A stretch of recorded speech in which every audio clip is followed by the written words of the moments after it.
Okay, I'm going to call this Board of Ed meeting to order at 6:31. We stand for the pledge.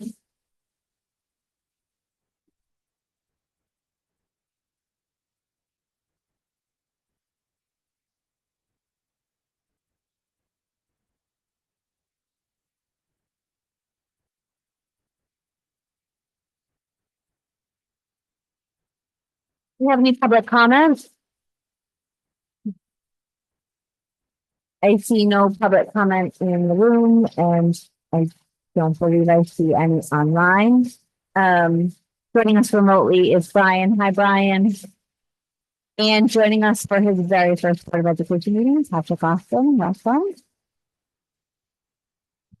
So on the agenda, we had initially student activities with Matha, but given the really gross weather today, we didn't think that it was a good idea to have any of our students on the road. So we are going to go ahead and just push that one until January. So next up on our agenda is Mary Beth Tavares here to talk to us about the London trip. Mary Beth, are you there?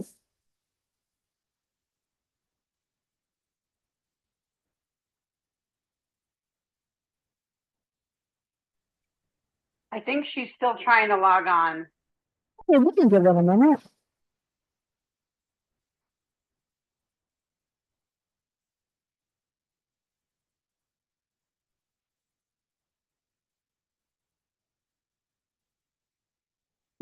We're actually in a regular meeting today.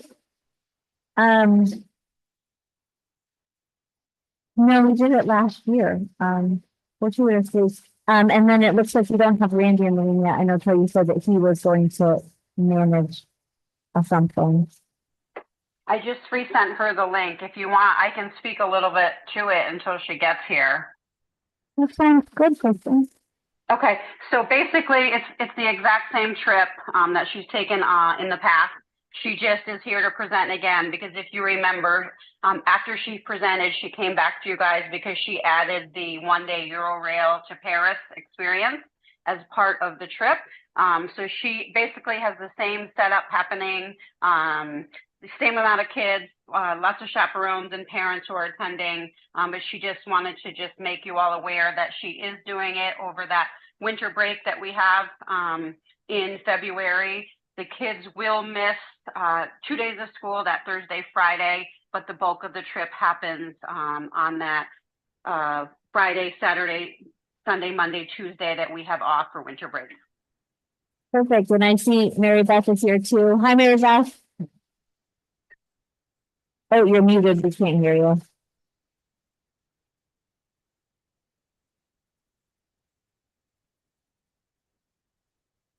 So I'm going to try and unmute you from here.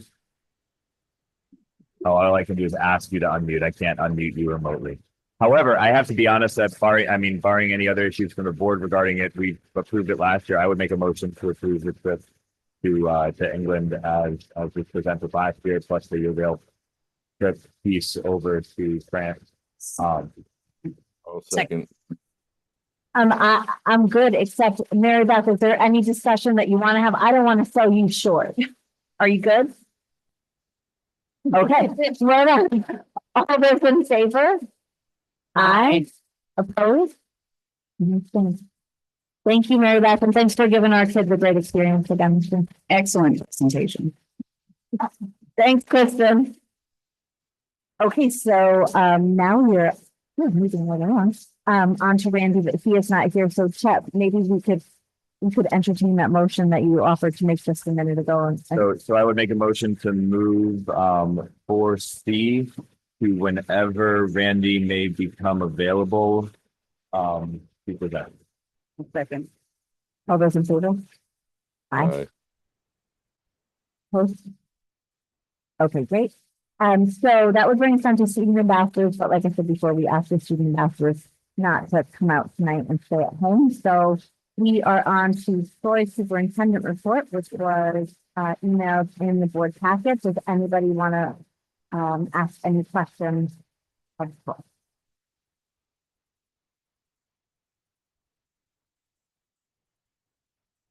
Are you having luck finding host families for the students coming? We have not started yet. We're actually waiting for Aces International, who are working with on that, to give us some kind of help with that, to find the host families, but we will be reaching out soon. I have a couple quick questions. Are there any more out of district NEAS visits scheduled between now and the end of the year for you? No, Fantastic. And then I would like to, personally, I'd like to see the technology plan sooner than during the budget season. Is there any way we can get No problem. on that sooner? Okay. next meeting. Could you bring your team to come and do it? Maybe. I can Created check. that. I can check. But, well, you know what? I had a whole committee. So I'm sure I can get a few people from the committee. That'd be cool. All That would be right. great. Yeah. Thank you. That's a great idea. Are there questions on page report? Questions. So how is that, or how has that been negotiated? Because are we kind of the primary people to use it and then as needed from the town, or can you give us some detail, or maybe I missed it? Yeah, no, that's what you said is correct. This power's on the property here. And we have, easy access to it. And when the senior center needs it, they'll let us know and make sure that they get it. But it's just, it was kind of a just change of location because we were already, the town was already allowing us to use it. So it's just more efficient. And then my other question is about the Department of Economic and Community Development. Is that, sorry, can you explain that? That's not in that, or is that in that? No, that's a state department. Okay, so they're handling, They're administering the street clear. So they need to look at the RFP before it goes out to the, before it's posted. thank you. And it sounds like now that Suzanne is at the town, she's really taken the lead on doing this deep stuff that It's very helpful. state grants seem to be very cumbersome. Yeah. Do you have any other questions? I just have one for you. Can you talk us through the process of reinstating the homework club? Specifically, how did you identify money, and can you talk a little bit about why that solution wasn't identified prior to the cut? So, basically, we were discussing where we were with the budget. We weren't real crystal clear on it at that point in time. Like we are more clear about where things are going at the end of the year projections. So at that time, we weren't clear. And we were discussing, spending and trying to be careful. And we kind of talked about that being an area where we could be careful and still meet student needs. But, as it turned out, I had additional conversations with administrators and determined that no, the actually would be better to continue. So we are running homework club now because it's not that costly. Can I ask a question? When you made the decision to first cut the homework club, and then you said you spoke to the administrators, did you speak to them first about cutting it, or was it cut and then we found out that we really needed it from the administrators? They were involved in a discussion, but it was my error in allowing that to happen. It was my mistake. So no one else has blamed for that, but me. I made a mistake. We talked about it. I corrected the mistake and it's all set. Moving forward, can we just make sure that we get a heads up before any services for students are cut? Absolutely, I totally agree with that. Any other questions for Chris? Okay, I don't have much in my report. I sent you all an email last week, sort of catching up the week before. Last Wednesday, I met with Troy, Kathy, Mariella from our central office, Bob Carlson, the new admin finance director, and the new accounting generalist, to discuss a 298 utility bill, and some additional collaboration. I could talk a little bit more in detail about that when we do non-lapse, and but that was a meeting that I had other than my usuals last week. I also had a chance to touch base with Patrick Boston to do a little bit of new member orientation. And we just got our yearly request from Deb Karpinski asking if we wanted to do the yearbook ad again. I think we do this every year. Christine, I couldn't remember, do we do a full page or a half page?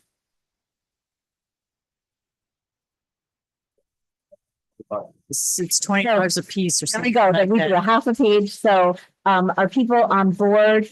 Are people on board with us doing that? Yeah. So a full page would be 35 a piece and a half page would be $20.75 a piece. So we'll do the half page. Irma, would you be willing to collect our money again? All right, so if everyone could just drop that off to Irma sometime soon, and I will let Deb know. All right, any questions for me? Okay, great. I see Randy. Hi, welcome. Do you want a minute to settle in or do you want to move right into your report? Okay. Yeah, actually, do you want to come to this one and you could take Kathy's mic, then you don't even have to mess around with those funky ones. Can I ask one quick question too? Yeah. Real quick. Let's get started. I don't know if we update the phone numbers for the robocalling for school closings and stuff, but I still get called. And I don't have a kid anymore in school, so I'm just wondering if not that I don't love hearing from you at 5 a.m, but I was in Florida at the last one. It was a little annoying. I'm gonna start sending it at 4:15. So I don't know if we update those every year. Okay, but that's weird that I'm still on. Yeah, But, okay, as long as it's updated, I can deal with it. But I just want to make sure we're all doing. maybe that might be. Randy, is that not gonna pull up there? I don't know if they will, but I. Okay. This is good. I think you're right. It seems, yeah. And In terms, just a quick other question, Troy, while we're putting these around, on housekeeping aspects.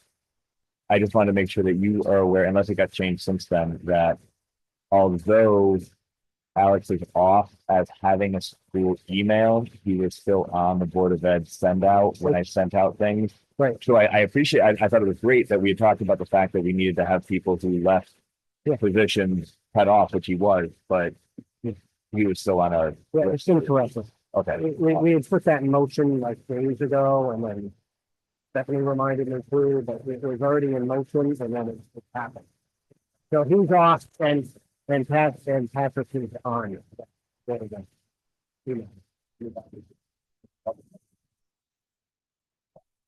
Yeah.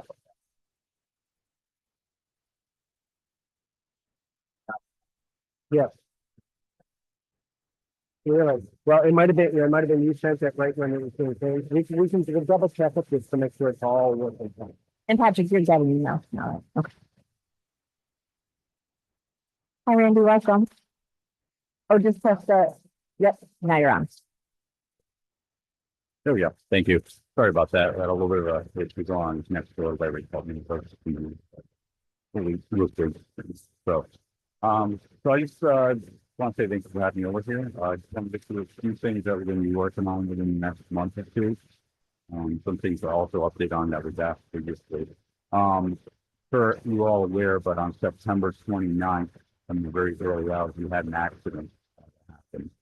There was an individual that had a DUI and then they ran through a fence line right in front of the high school. Luckily, they did not hit the building, seemed very close, about 8 feet away from the building. So I've been working with Progressive Insurance as an insurance company. We got the quote to repair the fence, about 60 or 70 feet worth of fence that needs to be replaced. I've been in contact with Progressive again this week, and unfortunately, right now they're waiting for Eversource, so they're a little bit doing the chemical provide well in the court. So once they have that information, then we can proceed with the repairs. The fence repairs are for around $3,000 in due. We ordered the nurse sign for the nurse sign gets destroyed, so that was just installed out last year for Jess. Installed the nurse sign, that was $90, so I include that as well. So once we get that information from the rest of the are going to proceed to sales and repair that. Right now, I guess, yeah. Also, speaking of traffic, I know that there's some issues I've seen myself regarding the flow of traffic. going to both Wheeler and elementary school, especially elementary schools, it's very congested when it comes time to drop off or even pick up in the afternoon. I think cut off. It's a thing they can go without, so some great at them. So I did order signs for both the Wheeler side and the elementary school side. That will help the traffic. They have signs in there. And what was kind of confusing to me, but when I first started, I didn't realize to go to the elementary school to the Wheeler side, which I didn't realize that. And then it started, I think it's pretty much good. So, yep. So we're gonna have the signs posted with the times where you're supposed to go to the bus entrances, but hopefully that will help the congestion of the traffic. Okay. You're welcome. So we have some smart boards that we're going to be installing. We have 3 ready to go. Those are going to be installed the week of Christmas or the week after Christmas. We have 3 that we'll be installing. Greg does have to order more brackets and then that go over the boards. So there's going to be 2 that are going to be installed in the elementary schools and 1's going to be going into the high school. So we'll be doing that the week of Christmas or the week after. People are very happy with them. It's really nice. The other thing we also have is the cameras. We're dealing with learning some coming and trying to get the cameras back up. So you do have some cameras that we can board with. I went up there to take a look at one, through it and it saturated with water. A lot of the components inside were destroyed, wiring was very much destroyed. So they're working through and they're trying to see if the cameras that we have in that way about short streaming or not impact with the system. You have to have enough to get some of those sorts of things. You know, the other thing, getting some place in the bed and stuff. Getting forward as we down to it into the field.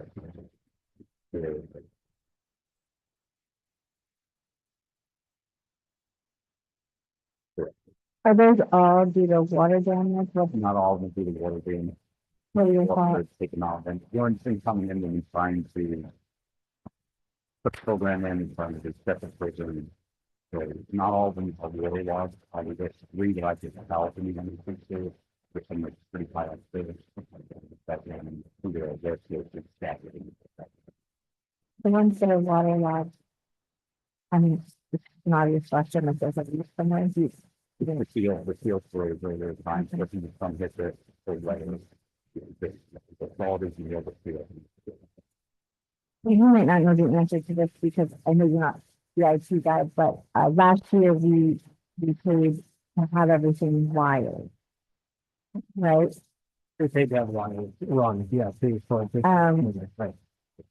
So are those cameras not working? Did we do those? So the wiring is all run over the summer. Mhm. Greg and I went around to find out where the marks are, meaning where the blocks are.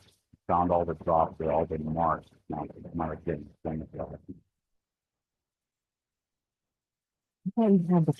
So are we talking only exterior cameras? There's 8 exterior, so there's exterior ones, those are, but the interior ones aren't waterlogged, right? I mean, these are just the exterior ones that are waterlogged. The interior ones are just no longer working for other reasons. Does it seem like it's software or hardware issue? They're still investigating the warrants and coming to see if what it actually is, whether or not it's just software. They tested one, they were able to get one working. They're going to be coming back to see if they get me on. So there are the ones that are damaged over the number. In my head, those were inside. Has this been a building problem then? Like, did we lose 2 cameras and we're like, okay, well, we're only 2 down, we're going to keep going. I feel like it sounds like we've reached a point now where we've got, I think you mentioned 11, 8 at the elementary, 3 other ones. That seems like a lot of cameras to be down all at the same time. Correct. That was before I even got involved. So it's been something that's been happening over time, not like something happened and we lost 11 cameras. Could have been. Okay. I couldn't answer that. Thanks for throwing in front. Yeah, no worries. No worries, no worries. So some of the other things, just to let you know, obviously we're on 5 years for these schools. We have 36 motion sensor faucets in our schools. Now, the components to operate these faucets are starting to fail. The first thing that typically goes is the battery. Now, the battery is a $24 battery. I've been replacing as needed. Alan's been replacing them. The other thing we troubleshoot if that isn't working is we have solenoids that are in there and also a circuit board. So we had a circuit board go last week in the gold room upstairs at Real High School. And to replace that circuit board, it was $271 for that one part. Now, if we're talking about 36 units throughout the school district. If we do the math, now saying we're gonna, once we're gonna have to start to get some of these parts that are failing because they're looking at 5 years out. Battery's not a problem because I've been ordering the batteries as needed. When we start talking about the cylinders or circuit boards, that's what things start to get better. Yeah, Do we have to do motion sensor profits? Can't we just replace it with a regular profit? now we're we having to put it all in. There's obviously more going to it, but that's the only software. Those are mostly software rather than motion sensors. Right. So you have to put a whole new circuit. But can't you get a fixture for $25? No, Oh, okay. now pictures cost a lot more than $25. And the way that they're designed is a laboratory system where it's a 3-person system. Sometimes you might see that at Kohl's or Walmart bathrooms. That's what they are. So it's just like a single faucet, it's a unit that's on the screen. Okay.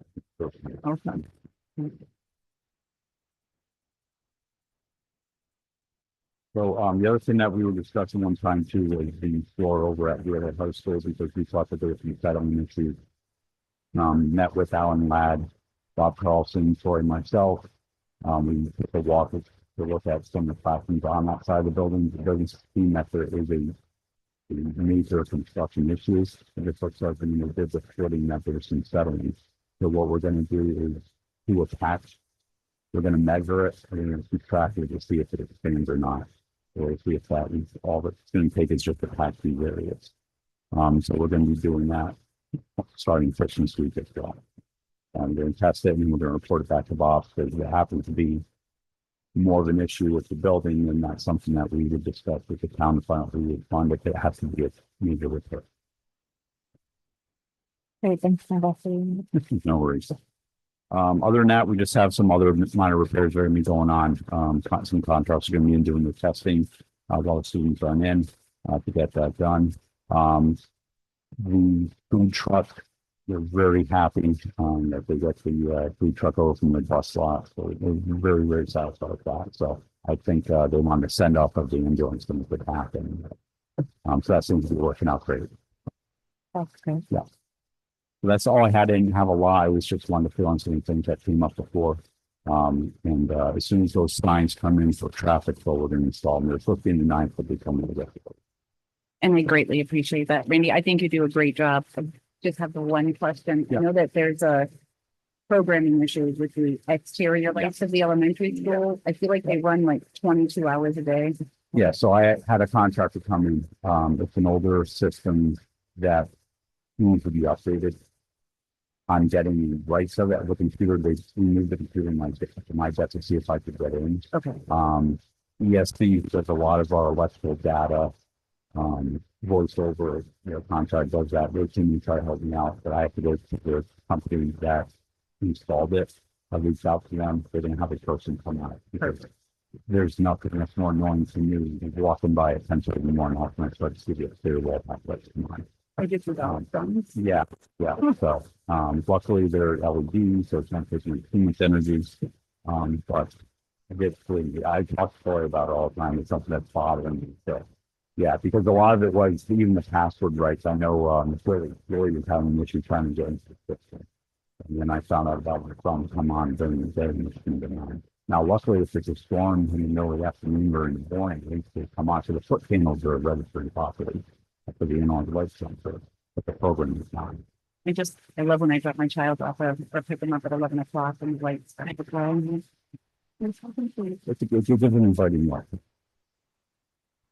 Thanks, Randy. Does anybody else have questions? I was just wondering, I know, I had asked back when you had come at the beginning of the year regarding a bagger for the mowers, if there was a way for us to attach a bagger, and I wasn't sure if you had looked into that to see if you could figure out a way to not be dropping all the grass onto the soccer field. Well, my only response to that is there are two of us maintaining the lawn right now.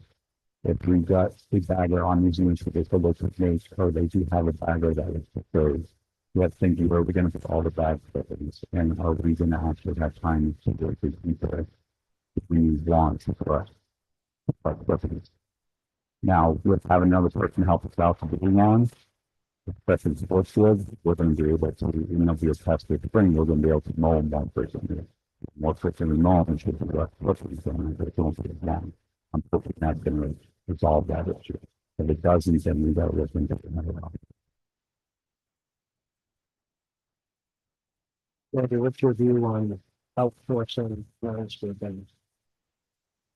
I mean, it would be obviously be a cost. Would it free me up? Would it free some of the guys up? Yes, it could. My only issue is what happened in the past where if there was a game, some of them were grounds, were going to be ready. No one's in sight to get the field ready. Randy, I love that you're such a team player. And I really appreciate that. And I appreciate that you are willing to mow the lawn. But when we're talking about cost savings, I would imagine that the facilities director, we could probably get more value in regards to your position if you weren't one of the lawn mowing guys and you were perhaps inside solving another problem that the director solved. So make sure when you're thinking about outsourcing that you're thinking about that as well. Okay, I appreciate that. I know that this is, we just said that we're about 5 years out, but someone's checked the warranty on those. Oh, faucets, yeah, right? those are longest five. Okay. Yes. Thank you. Yep. Brian, do you have anything? Okay, Okay. wonderful. Thanks for Thank you. coming in. Yeah, no worries. Appreciate it. I'm gonna hang around for a little bit more. Okay. Okay. Do you mind if we just give Kathy your seat though, because Kathy's up next? Okay. So we're gonna move on to our financial conversation. Christine, do you want to report out on what happened during the finance committee meeting today?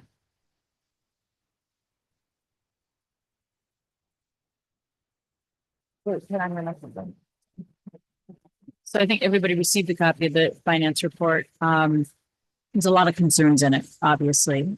Seems like our budget is not lined up to our actual spend on many line items.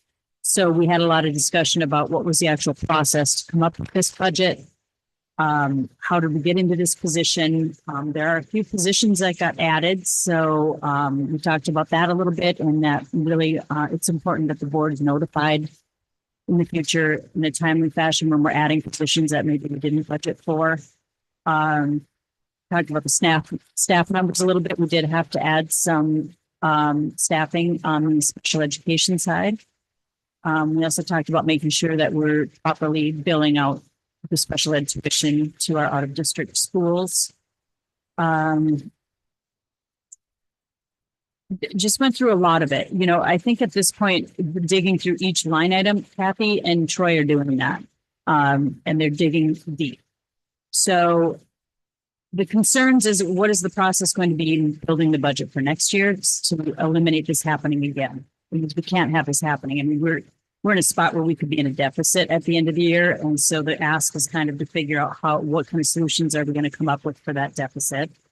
One thing that we did talk about is having the department heads come and present to us as they've done in the past for budget building. We've kind of gotten away from that, but we used to hear from each of them during budget time, and it was really, really helpful. And also, just for the next 2 months, we're going to get some solid reporting, and the committee is comfortable recommending that we do no additional expenditures, not from non-lapsing, not from any place, until we know where our problems are and what's really going on there. Troy's going to present the IT purchase plan to us next month so that we're not waiting until budget time. But some things the board really has to keep an eye on for 2025. We have a transportation budget coming up or a transportation contract coming up for renewal. And at first glance, Troy's thinking it could be a 25% increase next year.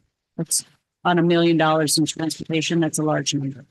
We have the third year of the teacher's contract, which is the biggest hit for us. Our utilities continue to be a concern.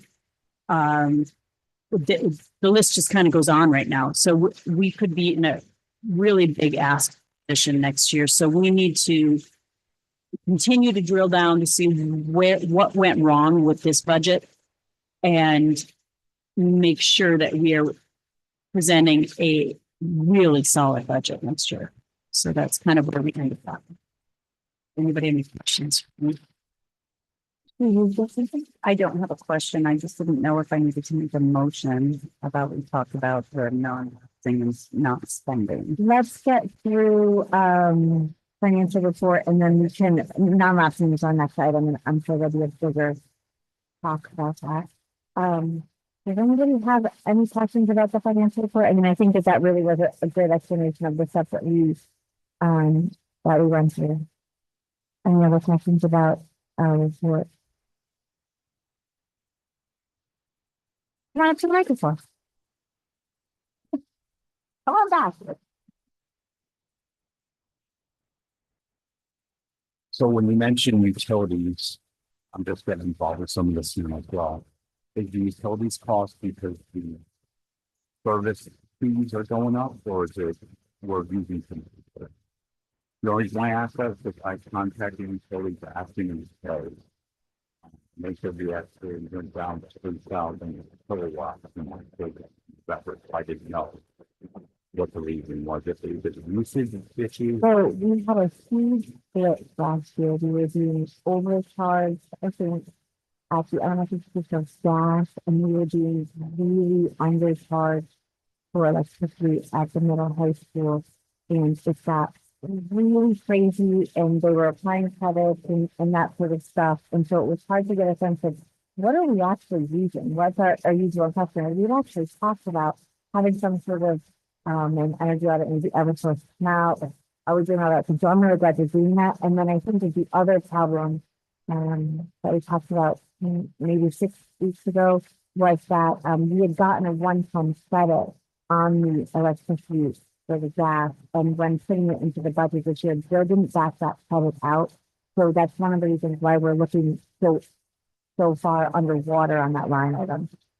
I did, like I said, I did reach out to you today, but the new phone and that's going to have to.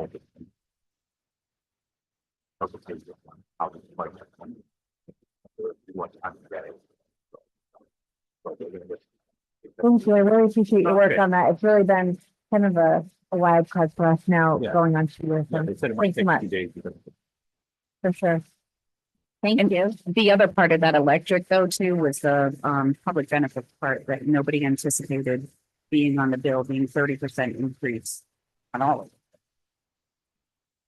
I think there have been a lot of questions from, I think, from all over the place about the solar panels. Are we realizing savings? How much are we really using? Is that typical for our size buildings, for a school? I'm sure it'll be great to have some of that data. Any other questions about the actual monthly report? So did you have something to say about the monthly report? Okay. Going on to non-lapsing, I think you just heard a minute ago that the team talks about the finance committee recommending a brief freeze until we get a better handle on what's going on with the forecast. So hoping that Kathy's forecast stays stable or gets more favorable for us over the next couple of months. And that as they're digging through the budget, that there's some conversation about if there are deficits, where are they likely to be and what's going to be the suggestion to fix them. I mean, we're going to talk about the IRS issue in a minute, but obviously that was a big number that's going to come out of that operating budget. Additionally, that meeting that I attended last week, when we were talking about the 298 bill, the town had a vacancy and they weren't invoicing us for a bit of time. Kathy was aware of that and was making estimated payments the whole time that we weren't being billed. So that was really great. So that we weren't hit with a big bill at the end. And when we got the actuals, there was still a $10,000 difference. And so we have to pay an additional $10,000 and that will come out of our end of year money from last year. So we were at 18,000. We'll probably shake out to be about $8,000 into the non-lapsing for this year. So if you all remember, last year we had a deposit of $49,000, and that was the first time that we'd really gotten small after all that COVID money. But this year we're close to eight, and those may be more likely what the numbers are going to look like if we're doing accurate budgeting. So that was one concern, and then I pointed out to me today that there was something that appeared in the non-lapsing report as something that we had approved, and I'd actually received one of those invoices to sign last month, and I had held on to it because I had a concern about it anyway. They called me today and said, "Hey, don't sign that." I went through and I don't think that that's accurate. I don't think you all ever approved that, although it appears, or it did appear in our non-lapsing report as though we did. So I would also think that it would be helpful, this sort of temporary freeze until we get our heads wrapped around it, to make sure that everything in that report really does look real accurate, before we sort of keep them. Any thoughts on non-lapsing? I just have a quick question on the utilities at the building. I know we pay a percentage, but like they're running this room at like 105 degrees, and I don't know how often the lights are on and all that. So that, I mean, we're paying for that in a sense. Is there any discussion about getting a handle on the utilities in the building as a whole? I think it's a frequent discussion. I should have talked about fixing this HVAC system for a while. And I think that is in the works, but I guess it's complicated. I don't know. I know that we share a small portion of it for our square footage as well as the early learners, and then the town, but I don't know what Kathy works out over there. Yeah. The biggest skill we get from the time. Right. Any other thoughts about non-lapsing? My only thought was regarding, I had been hoping to bring up some possibilities regarding indoor track and field. I know that, we were lacking throwing implements. They were actually raising money to a map raises in order to be able to just get implements and things like that.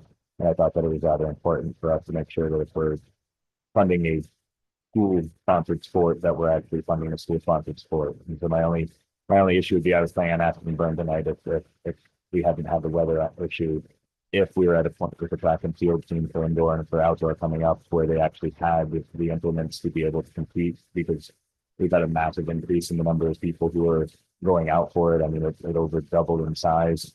And I think that it's important that we kind of support those kids moving forward. So I guess my only comment on that is we've changed our non-lapsing account procedure so that instead of the Board of Ed asking for spend, the district leadership brings requests to us when they have a need. So my hope would be that if the AD actually saw that she had a need, she'd bring that forward to Troy. They'd have a discussion. And then if he decided that was a need, he'd bring that forward.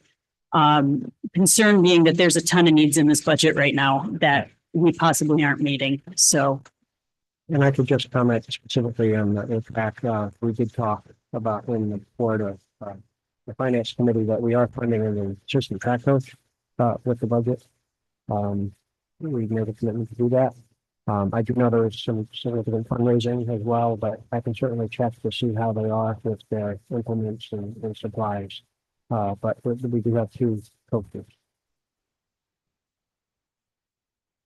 My concern is that as we look to next year and what we may have to pull out of our operating budget to fund out of non-lapsing, to decrease any large increases that we might be seeing as a result of the transportation contracts, the teachers' contracts, and some of the things that we may just have to plug from this year. I want to make sure that we're able to continue to fund that. So I'm gonna stick with. My thought is that we have to freeze that account for a bit and get a handle on what's going on. I'd like to make a motion to freeze the non-lapsing account for a period of 2 months.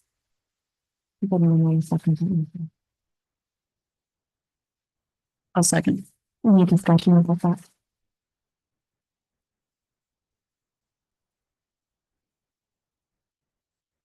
I just want to make sure that we come back to this account because I understand that we are going to have to take something out of it because of the budget, but I really don't want us to take things out of our budget and take it from this. I don't either. And I know we might have to, but I also think there are other ways that we can kind of get a handle on this. And so what I worry is that then things are going to kind of slip through the cracks.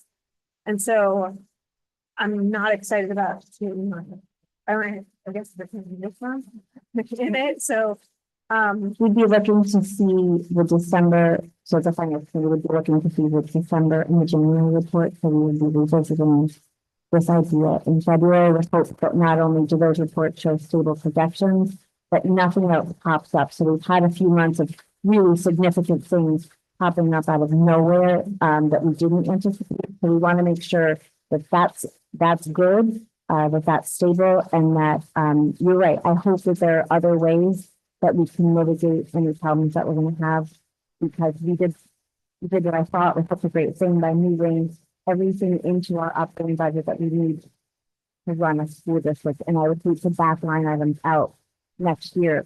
But my concern is that our percentage is going to be so high out of increase that we're going to have to, we may be listening to that. And so I don't want to be in a position where we don't have enough to do that. I want to make sure that first and foremost, we're able to run our school district.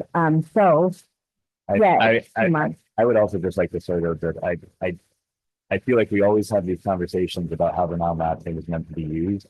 And then we seem to not use it the way that we're saying that we visualize it being used. Because the idea of we're going to use it to try and back up our budget seems entirely contradictory to all of the conversations we've had about the way that we're meant to use the non-lab thing account. And I understand that desperate times call for that, but we've also talked about the idea of doing an appropriation because there's extenuating circumstances. There are other things that come into play. And the fact that the non-lapsing account is not meant to be a rainy day fund, it's not meant to be the thing that we yank on. It's meant to be a situation, again, like we have a wonderful turnout for track and it costs way more money and we have more kids who need things. And therefore we had an expense that we can spend on kids moving forward that wasn't expected when we made our budget. And so it seems like we're saying that it's meant to be one thing and then we're not necessarily following through with that with our actions. And I understand that a big ask and a big percentage is not going to fly necessarily, but I also feel like if we look at it and say, this is what we need to be able to do these things, like that is what we're supposed to be doing, not consistently dipping into this because that's not going to last forever. So I guess I disagree with the idea of putting our mentality is we have to save the non-lapsing account to be able to back up these things in our budget. I agree with you 100%, Chet, and it's super unfortunate to be in this situation. And the hope is that we don't have to do that. We've had many, many years where we had zero money for instructional supply and it all came out of non-lapsing. We thought we were in a place this year we were done with that. But our budget, honestly, is grossly underfunded. And so to think that we can take this budget and say, oops, we made a little bit of a mistake on almost every line item and go to the Board of Finance and say, we'd like an appropriation. Personally, I think that won't happen. It will erode our trust with them. And thirdly, when we come to them for a budget ask next year, we're going to be in a lot of trouble. So I think the goal with freezing it right now is to just take a deep breath, see where we're at in this current budget with a super high expectation that we won't need to use it for our budget, but we have to think about education first. And so if I had to pick and choose, education's going to win every single time. And we may be in a situation where some of our instructional supply or some of those things that our kids need for education might have to come out next year. And I don't know that for sure, maybe not at all, but it's possible. And if that's the case, just freezing it, holding on to it to make sure we know exactly where we are for the next 2 months, I think makes a sound idea. And I guess I just worry with that trust aspect of things, though, that last year when we talked about this budget, we made the choice to not only cut the 150, but add the 80 onto it and cut 230. We did all of these moves. The comment that was made was, okay, but what we're doing is showing, hey, we think we can pull this off at this very low level. And if we can't, then we're hoping that the whole point was we built trust with the idea that, hey, we proved that we're willing to give it a shot. And yes, we're going to try and make this work. But if something goes wrong, then we'd be willing to go back. So that was the So, conversation. we Experience had. that situation a little bit differently, Chet, than you just described. So when we initially presented our budget to the Board of Finance, we presented it and we said, we'll do better. And Troy said, I can do $80,000 worth of cuts. I can do that. And then doing his due diligence, Troy found an approximate $100,000 error. That was money that was factored in to salaries that we actually weren't using. So that was saying like our expenses and salaries were going to be this high, but they weren't. In actuality, they were $100,000 less. And so we didn't, what we said was, we got to cut the 80 that we know we can cut. And this $100,000 is going to artificially inflate our budget. So that has to come out because that's fake. We thought that was an expense. We put that in our budget as an expense, but our actual expense is $100,000 less than that. But the $80,000, the cuts that Troy identified before we knew we made that mistake. And so what we were doing was correcting the error, the $100,000, and then continuing to do what we said that we could do. So I know that, Brian mentioned it at the last meeting. I don't know that that's true, though. I think if you look back, we were in a meeting and I remember that we had to ask Troy, can you find those 80,000? We were going to cut the 150 no matter what. We said, okay, we're going to take that out no matter what. And then they also had asked for us to cut 80. And we said, can we find that? Troy said, we should be able to find it in the salary line item. Based on this, based on that. Yeah, if you go back, the 80 was identified before the mistake. So if you go back and watch those meetings, you'll find that the 80 was identified before the mistake. Yeah, that's why that meeting was so hard. Yeah, that's why that meeting was so difficult. We had identified that we could go off this budget with all of our needs intact, which was $80,000 less. And but the fact is, where we're at now, there's so many holes that we're mistaken somehow. We don't have the money to pull off what we said we could pull off with that budget number. So I am actually having heart palpitations right now. I'm feeling a little sick over it because I'm 100% with you, Chet, with regards to the non-lapsing account. I don't like the idea at all of pulling money out of it to fund a budget. I don't think any of us do, but I'm thinking worst case in my head right now. And see, we don't know what these holes are in the budget right now. We don't know the why. We know they're there, but we don't know the why. We don't know if we can fix it. Am I correct? And so what I'm thinking forward is not only with the transportation cost, possible increase of up to 25%, which is like $250,000, and then the future contractual thing, which is another large increase. So we would be starting to build our budget with that much less than zero to have what we have now. That's already an increase just to have what we have now. So for that reason, I'm supporting the freeze of the non-lapsing just for a couple of months so we can get a handle on things. Just to counter, I would say that if there's enough people on the board who are believing that we shouldn't be spending out of non-lapsing, we wouldn't be anyway.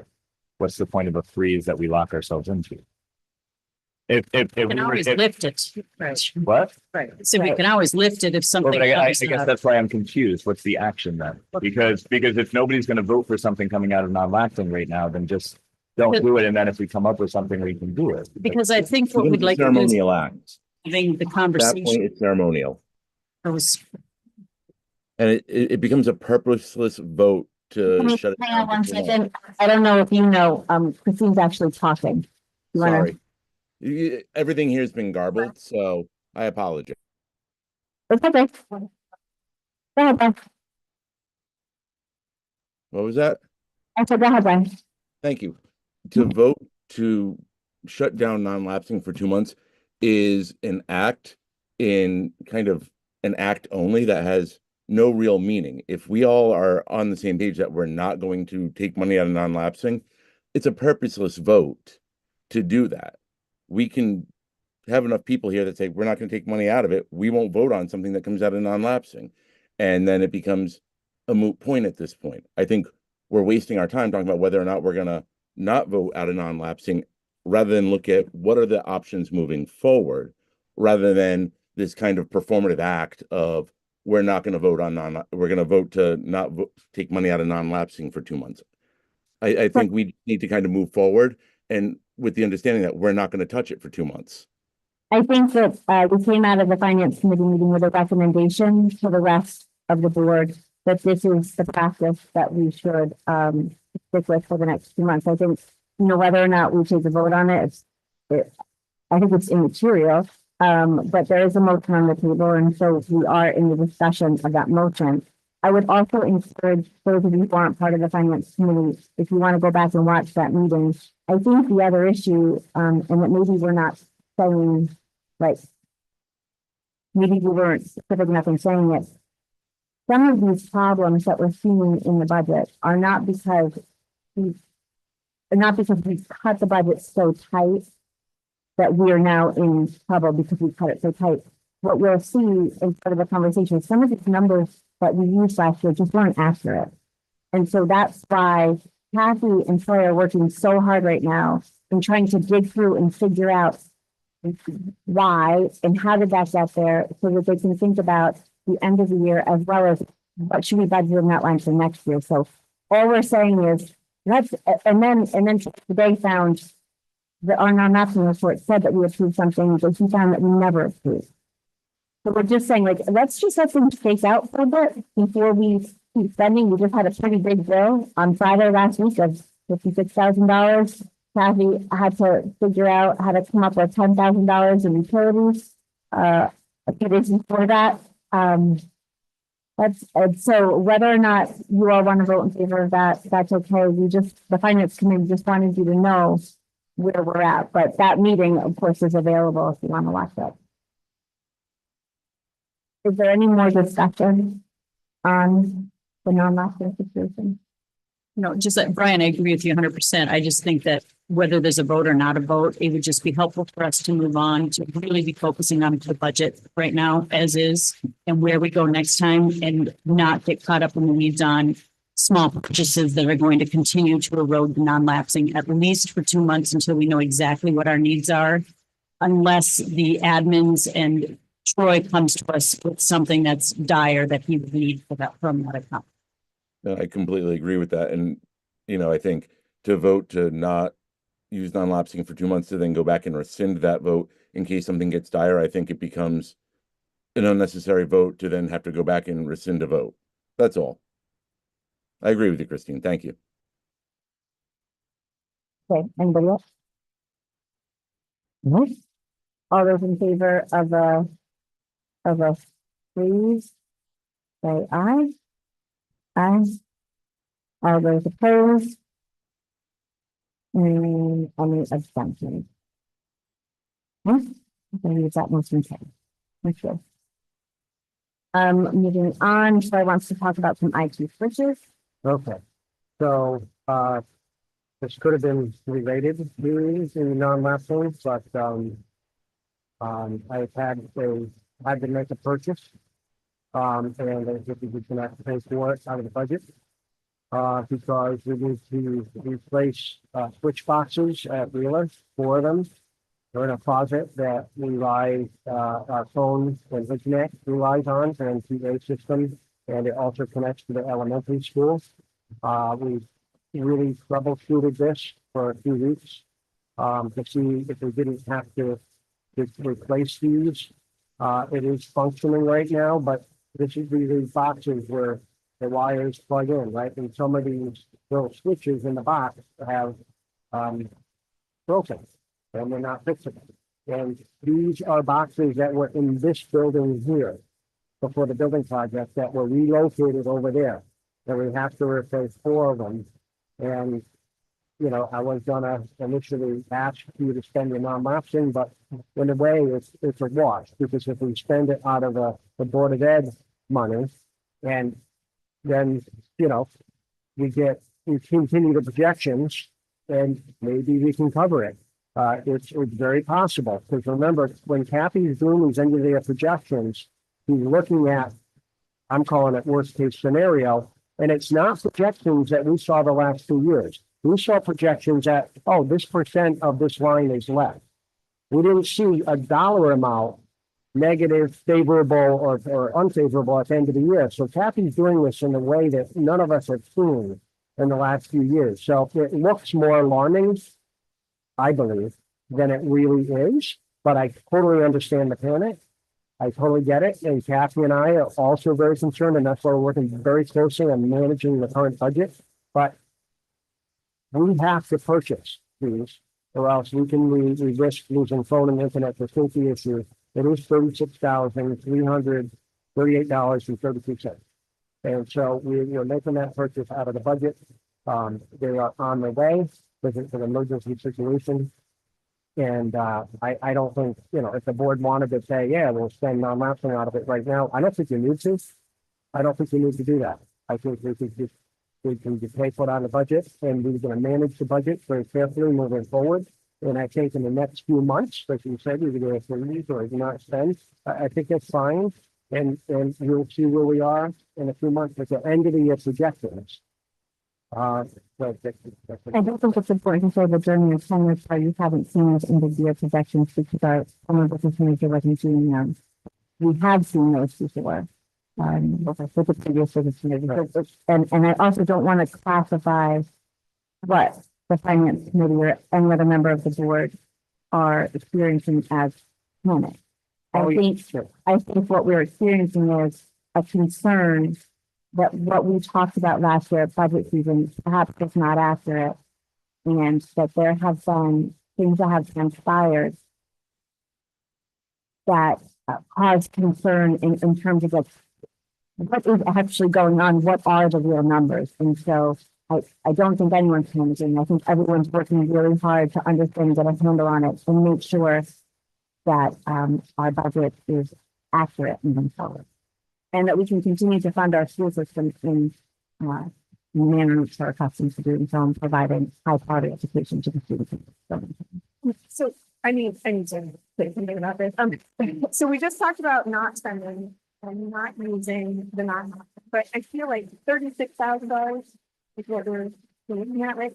That is something that should come out of the non-lapsing, because this one has come out of something from our educational budget. And so I'm a little frustrated about this, because we just put the freeze in, and I really do think that we obviously need this. This is something that would clearly aligns with our goals of safety. So putting it into the non-lapsing can then free up some other things that we will need if everybody's still worried about the budget. And so when I look at the business manager's report, this is how a budget is. It's gonna, there's a lot of flux. There's some things, and in the end, if I read this correctly, it's $46,000 in our favor, right? And that certainly can change. But I guess from the last conversation, I do feel like some of us were a little nervous about it. And now we're spending $36,000 and we took a freeze. So I'm a little frustrated. Have you already made the purchase? And you purchased 4 switches? Are all 4 switches broken? They're all partially broke, yeah. Are any of them actually broken? We've replaced switches before, and so I remember we've talked about purchasing switches. The recommendation I got from the experts at Lawrence said you need to replace all 4 of them. But they're all functioning. You're doing your due diligence and you're doing it. It could change tomorrow, or we could be without internet, we could be But without. we've ordered them because we're doing maintenance to our switches, to our IT infrastructure. Right. Can I ask, how many quotes did you get for the switches? Was it just one quote, or did you get multiple? We needed to get on it right away. We went with the recommendations from the experts at Lawrence, and that's what we're doing. Did you make a purchase without following the purchasing policy? Yes. Well, no, it's an emergency purchase. In the purchasing policy, there is a clause that allows the superintendent to make an emergency purchase. Now I'm telling the board, as I'm supposed to do. And we had a conversation, Stephanie, about this. A conversation about you bringing something forward about That's right. replacing switches that needed to be replacing. I wasn't aware that the purchase No, was going to be made, correct. nor was I aware that it was an emergency. And the way that you just described it, I hear you saying this is maintenance that needs to be done. We're functioning now, which doesn't to me feel like It's not, an emergency. it's an emergency. As I got more information from Learn and Greg Cormier and Randy, it's an emergency. We could be down without internet and phones tomorrow and not have to run school. I guess I do think that it's an emergency, but I don't want to take it out of the budget. I guess I'd rather take it out. But I want to make sure that like him do his job with his budget. And this seems like something that's very important in an emergency that he needs. So I think if we can cover it through the non-lapse, that's what we should be doing with it, not taking it out of.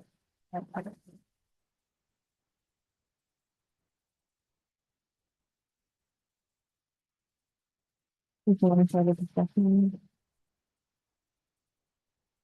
Yeah, so I just a clarification, Jamie, to your point about, there's variances in the budget, things like that. We have never seen variances like this before in a budget. We have always seen encumbered, we've always seen anticipated, we've always seen what do we expect to be left at the end of the year. Almost always we're in the black on every line item. And then there's maybe a little bit of extra. There might be one or two line items we're in the red. We really look through these reports. We're in the red.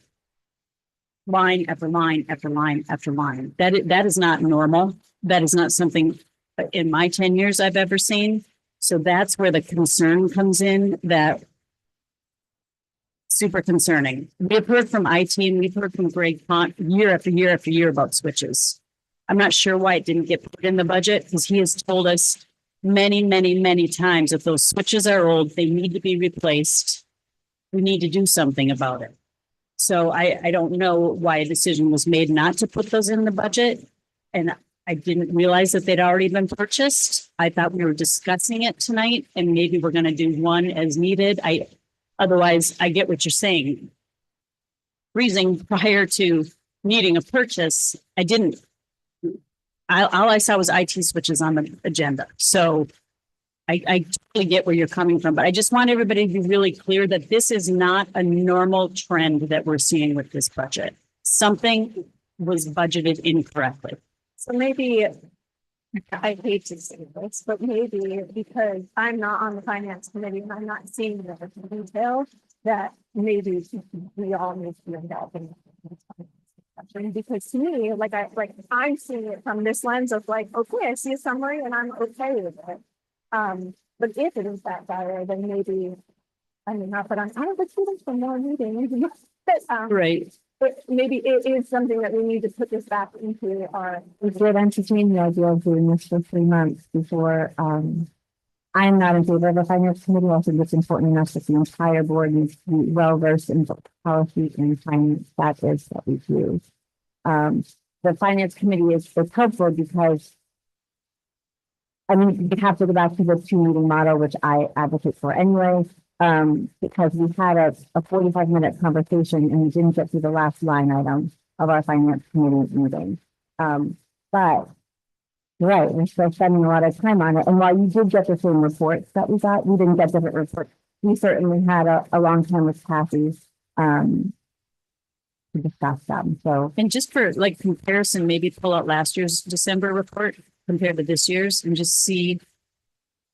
It isn't so much that, and we didn't go line by line through stuff because they're doing the work to figure out what went wrong, but just to see that this isn't normal, what we're experiencing. Is it not normal though, because it just wasn't put in the report? I guess that's one of the things that's confusing. Because to we've me, always had it on the report. because we've been told, but we were told last year that, people were frustrated last year about the fact that numbers were changing and that's along part of the the way. problem. And then Yeah. we were looking at it going, wait a second, why did this number change so significantly in this space? So is it that what we're getting is clear, concise reports, and this is how it normally would go. I guess I don't know because I haven't been on the board with as many business managers as you have. I believe Kathy is providing us with clear, concise reports that are incredibly helpful as she's digging through and trying to figure out the why. And I guess I would, it's Kathy concern. Somebody would ask me. To your point, I think you've entrusted us with 15.438 million. We are doing 29 together, with the administrative team, and there, we got 16.438 million. And we can do our behind not for the extended rate, the wisest way possible for our bills. And right now, we're having seen, we're basically at a good level. And arguably, that's where we ended up last year at. And I think when I first came in, I was saying we were gonna have, 150,000 extra. And the reality was, when everything turned out, we were breaking. And I hope that when everything turns out, it'll be out of break even. But yeah, because otherwise you shouldn't have approved the $15.438 million budget. That's the second point. But these over the next couple of months. We look at, I used to be doing the forecasting, and I do look at the worst case scenarios, so maybe I'll be able to lighten up a bit and say we're going to be more favorable than I thought we were, or maybe something else will hit us in the back of the head, and we'll be like, but I do agree with what Jim was saying, kind of in our lesson, but I don't have the historical knowledge for you. But this is an unusual, and this window has not been paid for, it's only been, quoted and ordered because these switches use to do this. And basically, like I 100% question with that money, right? And so, but this is something we see, foresee, right? So that's to me where it kicks out of another spot because it's not part of it. I think what you heard from the team and that some of the frustration maybe hearing in our voices is that these switches are not new. And we could have anticipated that, and these weren't in the IT budget. And this is the key maintenance that you have to do, right? These are old switches, they need to be maintained. So an important part of what it is that we're doing and how we provide our services. And it's frustrating when we are asking for a budget for necessary needs, and we're not talking about building routine maintenance. So ideally, we wouldn't be replacing all 4 switches at once, right? Because all 4 switches, it would be an emergency, we would be on some sort of rotation. And I think that we're just in a place right now where we've had a lot of staff changes, things are shaking out. First out a great group of people coming in to learn and saying like, hey, you should do this differently, you need to do this. And part of it is just the frustration that while some might argue this is not an emergency, this wasn't something that was unexpected, and it's troubling really didn't need to stay until our technology does.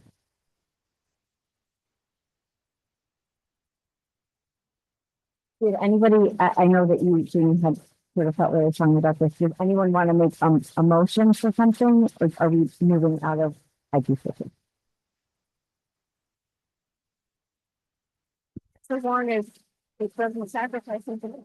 I mean, I think part of the problem is it is something forward. I think there may be a feeling like, no, it wouldn't get done. And so, I mean, I'm willing to let it go.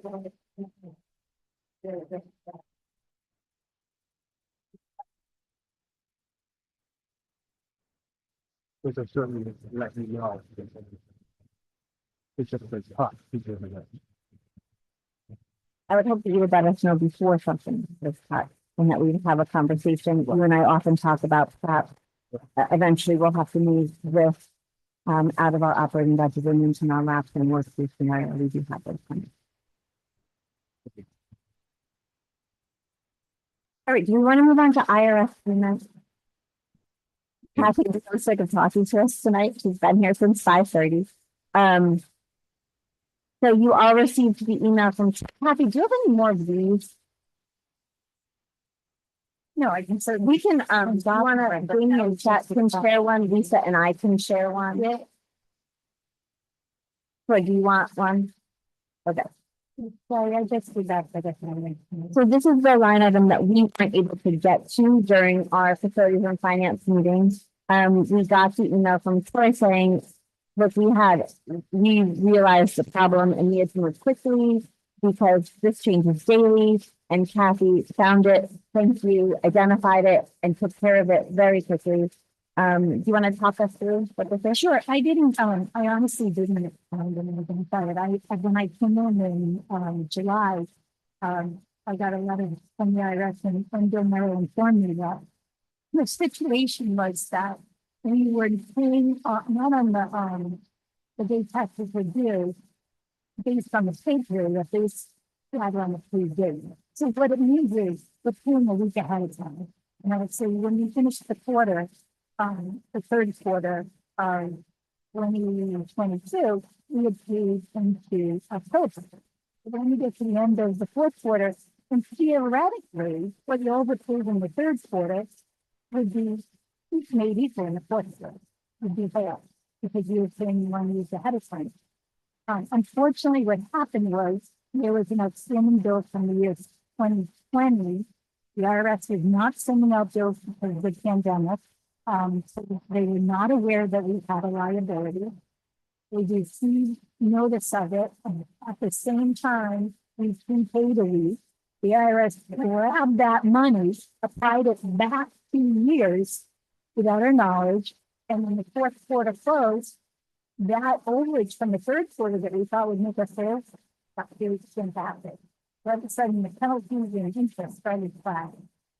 And they'll try to resolve it with the IRS because they were feeling we made the payments for the 2020 that they had already taken and, argued for the penalties and interest to come to pay back to us, and they didn't buy.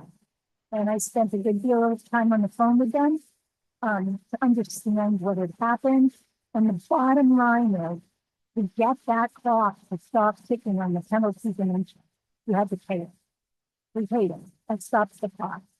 I just finished a letter to the IRS today explaining why I think it's unfair and why hopefully they'd be willing. It's kind of 50-50. Yeah, it was our fault, but you didn't send us the past due for 2 years and then you were hitting. So it's a little bit of both. And hopefully in my letter, I say it's a little bit of both. So even if they met us halfway, that would be a bad thing. So we paid it because we had to stop that process. It was just racking up penalties and keep you posted on it. Take it as a help us.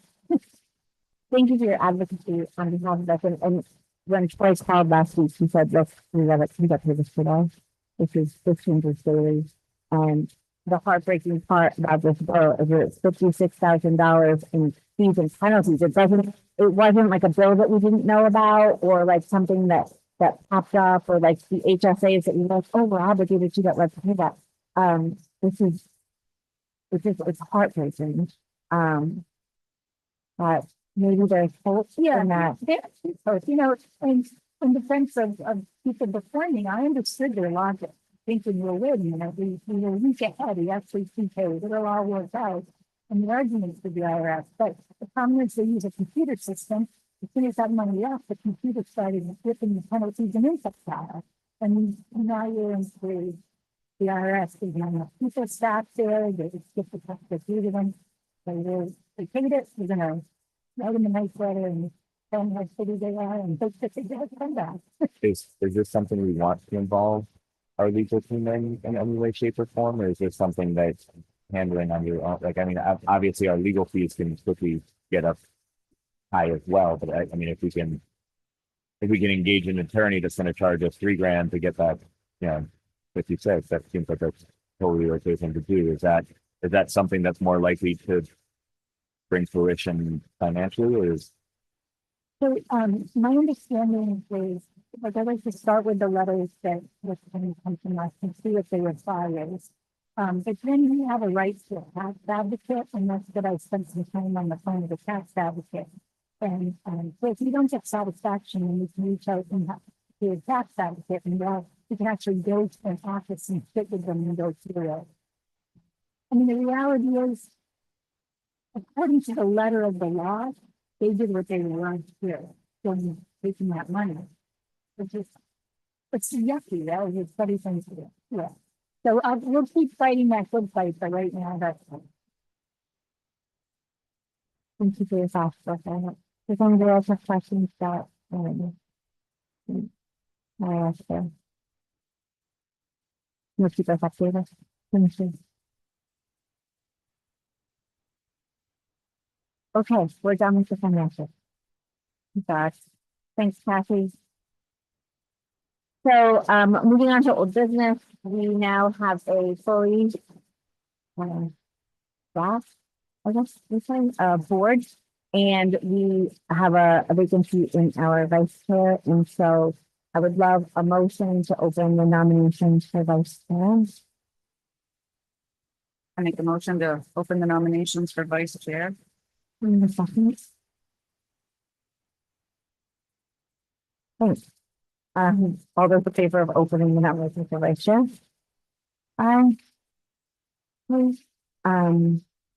I have a nomination to vice chair. I spoke about it at the last meeting. I think Lisa Mazala is the absolute right choice. Lisa is balanced, a joiner, thoughtful, detail oriented, well versed in how town workings work. And I would love for to support everything. Does anybody else have any other nominations? Can I have a motion to close nominations? I make a motion to close nominations. Okay. All those in favor? Opposed? Okay. Then, Lisa is our only, candidate. All those in favor of Lisa Mazala being the vice chair of the Board of Education, say aye.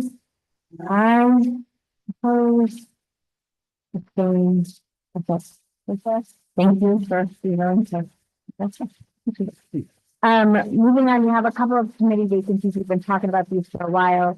In my conversation with Patrick, he graciously offered to be the other member of the Board of Ed going to that capital committee with Lisa. So I appreciate that. I think that would be a great fit for that. We are still looking for a volunteer to be on the Learn board. The time's a little challenging. While it's virtual, it is like on a Thursday for 2 hours in the morning. Christine, I don't know if you have anything you want to add to being a part of the Learn board. Christine was the one who was on the Learn board. And she just can't do it. Miss the work. You can do it virtually. You don't have to go to every single meeting. You do get the agenda ahead of time. It's really, a lot of it's just a business meeting for the most part, but what you really get out of it is you get to collaborate with other chairs, other members of other boards at the end, and bounce ideas off of each other and stuff, which I think is probably the most important part of the meeting. But it is a nice way to participate in what's going on, especially because we learn so much now to be able to get to know the administrator there and the people over there. They're a really good organization. So anybody that would do it, I think you would enjoy it, and they serve an instruction. So you think you can convince Roy to let me off every Thursday morning? I think it's once a month. Do you think there's any, and I'm looking to you because you did this. Do you think that there's any way, so I don't think that I could probably reliably say on that Thursday at 9 o'clock, I would be available every month. But is there a way that, so like if Lisa could take, like if we could work that out, do you think that they'd be open to the idea that there'd be a representative from our board, but not necessarily the same representative? No, I don't think so, because it's a board just like ours is a So they board. need a So they need a main person to do it.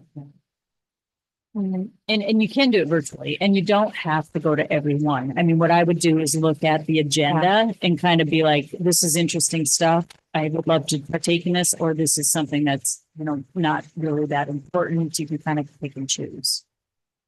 I would be happy to do it if there was some way for me to be able to pull it off. And I mean, once a month, I may be able to sneak out for a morning.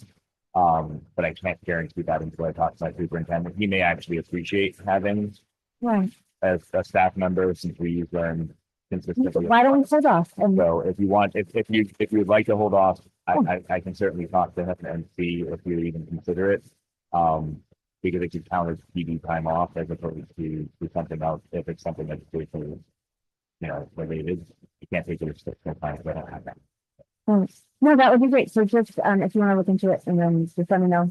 That'd be awesome. Thank you.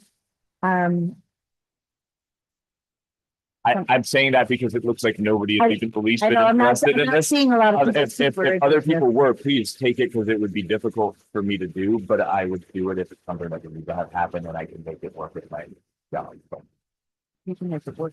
Yeah, don't have it.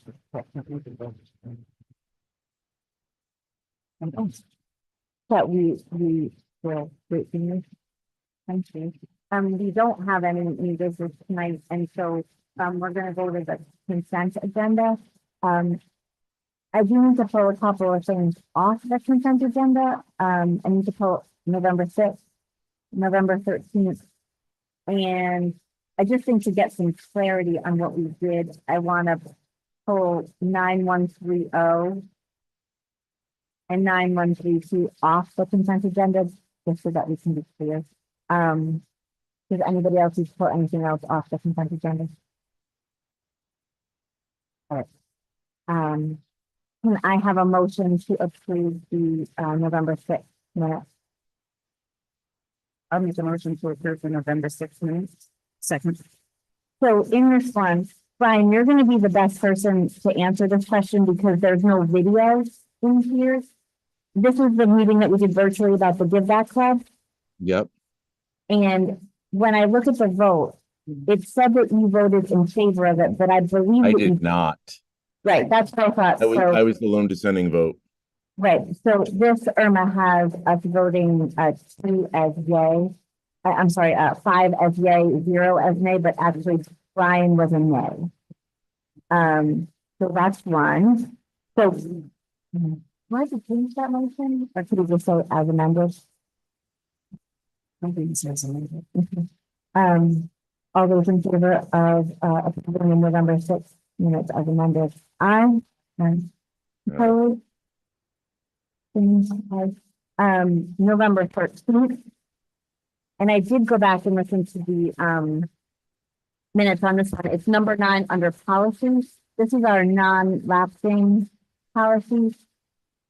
This says there was a motion to approve policy 3171.1, which is the non-lapsing education fund. When I went back to listen, actually the motion was to remove it and put language in its place saying that we removed it.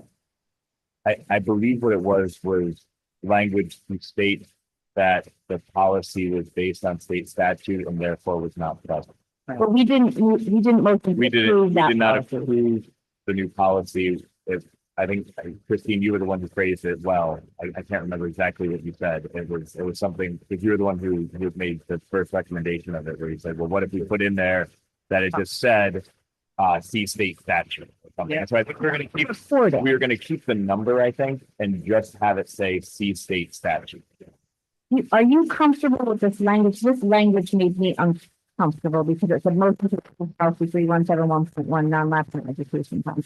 If everybody is comfortable with it, we can go with it. If not, I would say just put it to the side and let Irma listen, get the right language and do it that way. Yeah, because I think it was something in policy removed per state statute or something like that. Oh, yeah, it was something about see state statute. It was basically, it was directing the people looking, we were gonna leave the number in there. Yeah. Because that way, if somebody went to see what is our policy, it was just gonna say see state statute. All right, so how do we feel about how it's capturing that? I would say we want to adopt it in a minute. So let's, and then Irma, can you bring it back to us in January? You can finish that one then. Perfect. So then when we look at the bylaws, the ones that we made changes to, do we want to say? That's still on the consent agenda.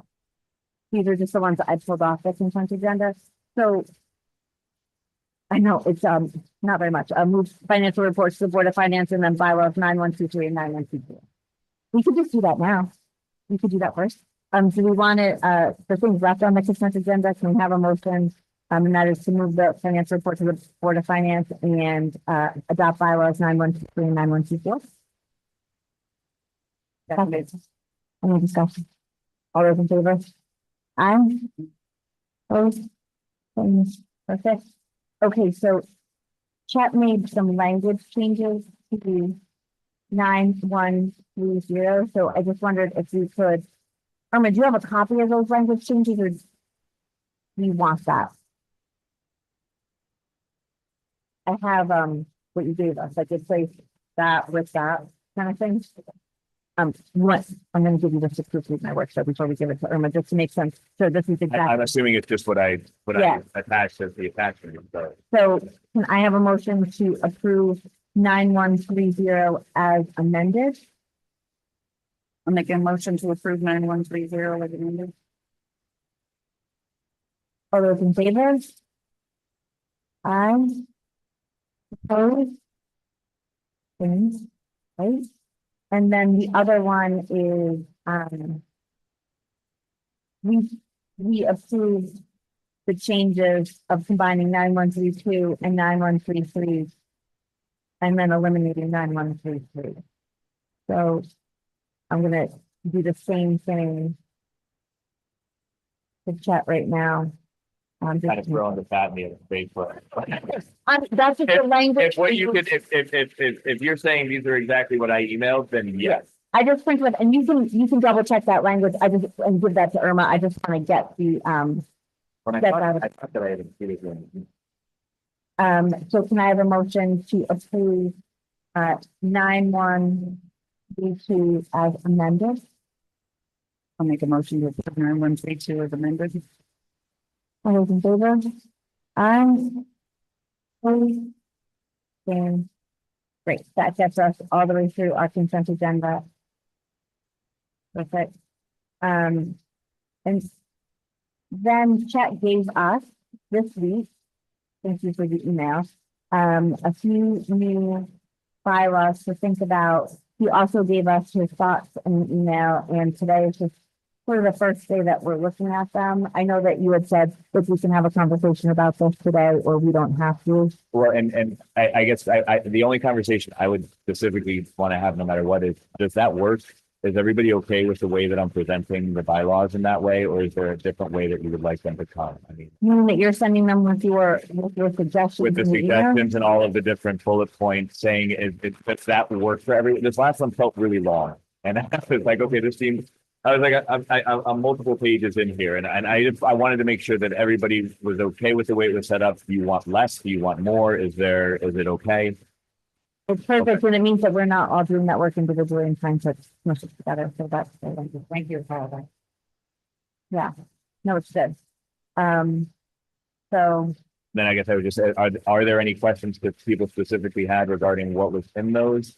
I think one of the big things that I'm finding more and more going through bylaws is that we're terrible at following our bylaws and that we need to pay attention to them more.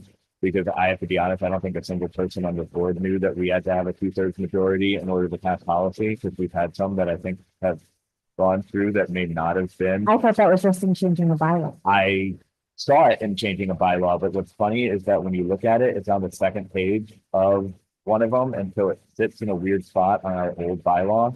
And so when you're looking at it, it's easy to overlook. Like it's slid in there. It doesn't, it's not bulleted out in any way. It's just, it says, will be approved by a, just like it's in a random spot. Which I think that wherever we put it in the new one should be in a much more clear spot so that everybody knows the exact process for approving the policy. But yeah, it's both of them are 2/3, which is funny because again, I think if we were to go back, we'd have to, but it'll be what it'll be. And I think that discussion, I think, is one we want to have if we want it to be a majority. Of practice has always been a 5.3 people have to vote. So six people have to do it. So we need to have 6 in order to pass a policy, and we've definitely had some that we did by 5. And that being said, I think that because it was our set practice, whatever's written in the bylaw is usually overrun by precedent. It's not technically, but it sort of is because none of us are arguing about it. What will go forward though is we do need to decide, do we want to keep it at 2/3? Do we want to have it be just a simple majority? And then also the aspect of, do we want to have meetings in between presentation and approval of policy? Or do we want to just put a caveat that anybody can request the postponement of an approval policy and have to happen? That whole thing.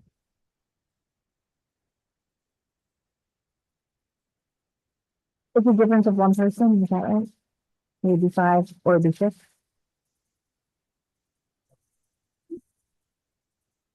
I don't think I'm saying that. It's split, if it splits 4 and 4, it doesn't pass. Like, my understanding of obviously, and so therefore we would need 5 for a majority, we would need 6 for the 2/3 aspect. I have to be honest, and I think I put this in the email, 99.9% of policies seem to go through to all of us, just saying, I mean, usually we'll get an extension, right, if anything, and it's not usually that we have a really good lot.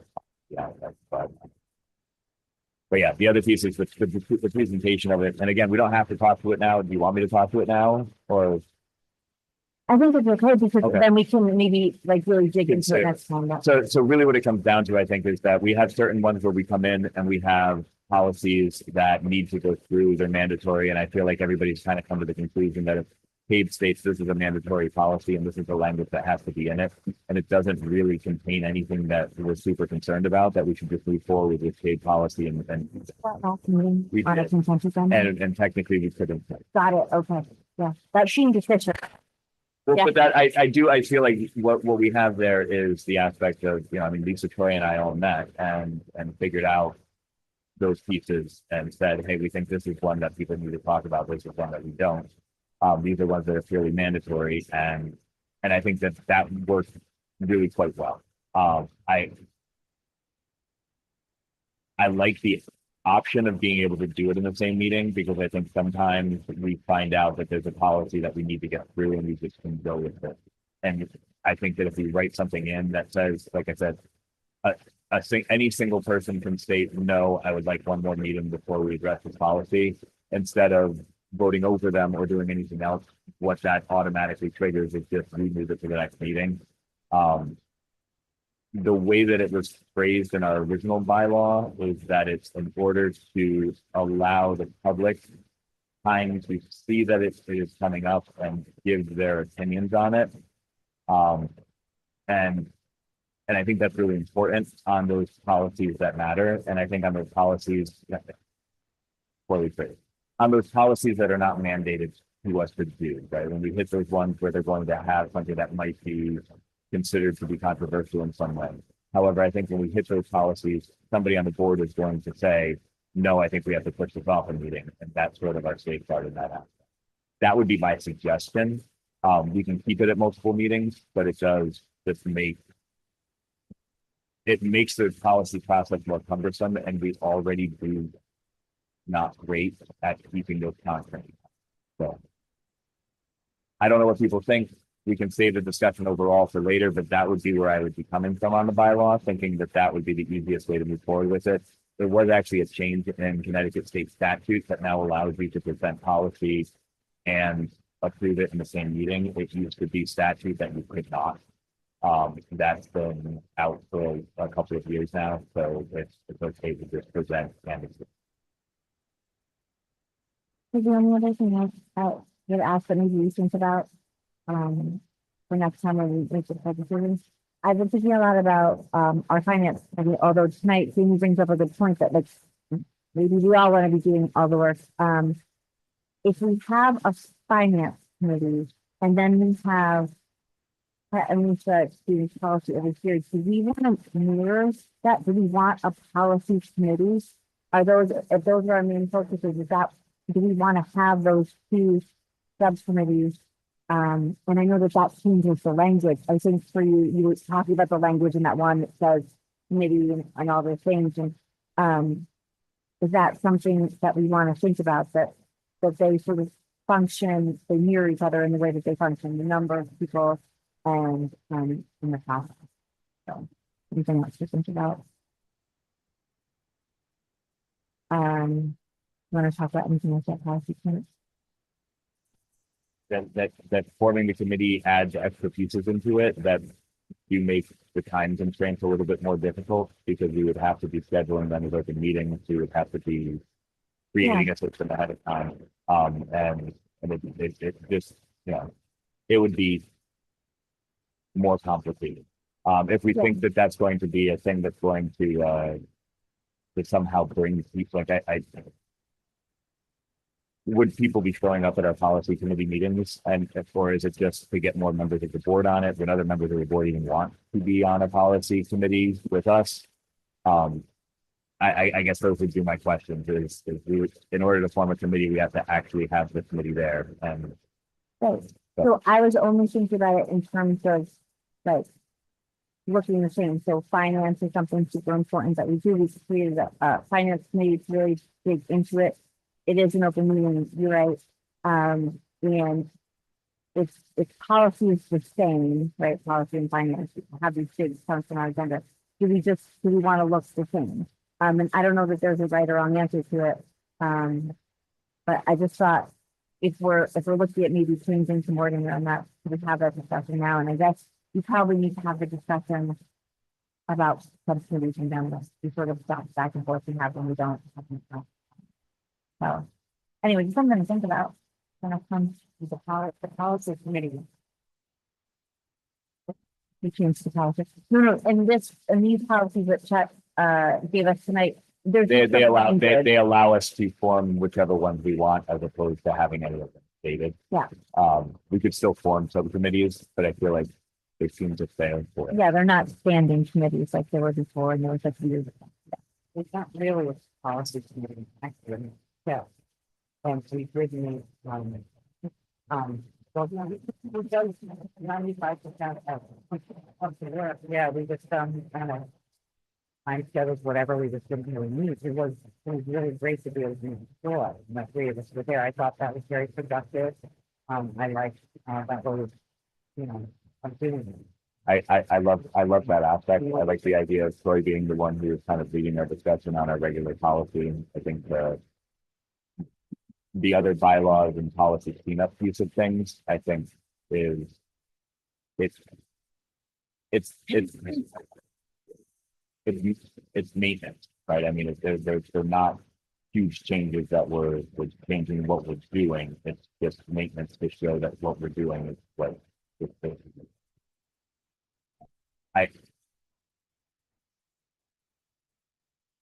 I don't know which way would work best. I think the first question we would need to ask is if there's are there other people who even want to be on a policy committee, in order to form it. So.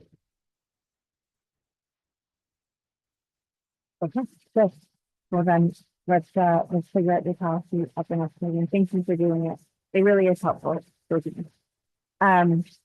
Moving on to, I guess calendars under does anybody have any future agenda items that they want added?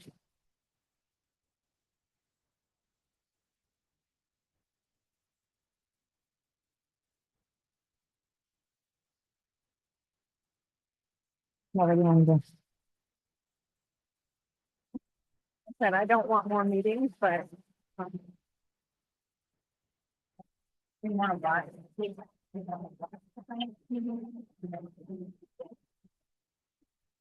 Yeah, I mean, I can tell you for that.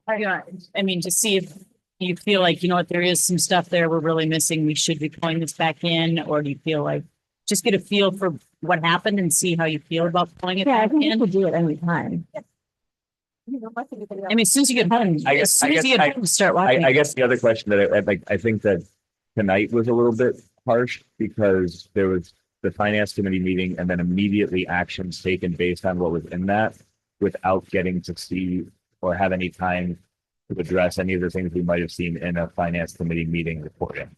Right. So it Or wasn't, if you're saying like if you have a finance committee meeting on Monday. or if you had, I don't want to change. I think it's you're coming early on a meeting night for meeting night, but I'm saying if we're going to make action on something that was discussed, Hold on. that if we wait for the next meeting so that those of us who weren't in the finance committee meeting get the opportunity to see it, then, because we get the report and you know, in fact, Christine, you do a great job of just bullet pointing out kind of what you talked about. But I do think that if we're going to make a significant change, tonight was a bit frustrating for me. That makes perfect sense. And, yeah, I get that. And I would like to think that rarely are we going to come out with those kinds of things, but you're right. There should have been more time to kind of digest that. So, Right, an opportunity for you to watch the meeting and understand and then have at least the same. Well, and I was gonna say, I may have seen it, listened to all the comments and been like, yeah, this is absolutely what we needed to do. But instead what I ended up in was a knee jerk response because I was like, wait, no, this isn't what I Why want are to we be doing. doing This isn't the way that I want this to look. And it may have been very different had I had time to watch and process. And so I don't know that I need to be there for it, but I need to be able to understand what happened at it. Sounds good. That makes sense. So does anybody want to add any future items to our agenda? Okay. Our calendar. So we talked about, so we naturally moved down to, one meeting a month in October, November, and December. And I said that we would talk in December about whether or not we want to continue to do this one meeting a month, or we want to go back to the idea of 2 meetings a month, with one being devoted to the business meeting and the other being devoted to policy and maybe like the reporting of the students. We do have our 2025 scheduled meetings, and we did schedule meetings twice a month for the year from most months. We have thoughts. I guess my only thought is, I mean, we cut out a bunch of stuff in this meeting and it's already 8:15. If we're going to cut out some of that stuff, we'll be here again till 9:15. And then if we have a second meeting, we're still going to do a 3-hour meeting. So is there some way, I mean, like, I love the student ambassadors, but I'm wondering if we can leverage them a little bit differently too. I mean, their report tends to get pretty lengthy. Presentations, but tonight we had 3 presentations on there. I don't know what the answer is, but as much as I think there's a lot of content to hit for 2 meetings, I kind of get, I 100% agree. Like, I think we're going to still be at 3 hours. 3 hours. I wonder if with the students, I really appreciate your report. Is it, could we get it in written form? Like, is that something that they'd be willing to do? And then, because I really like to hear that.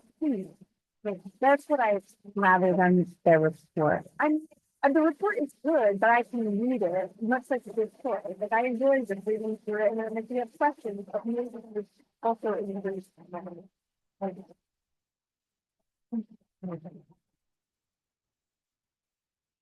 don't know if questions for them.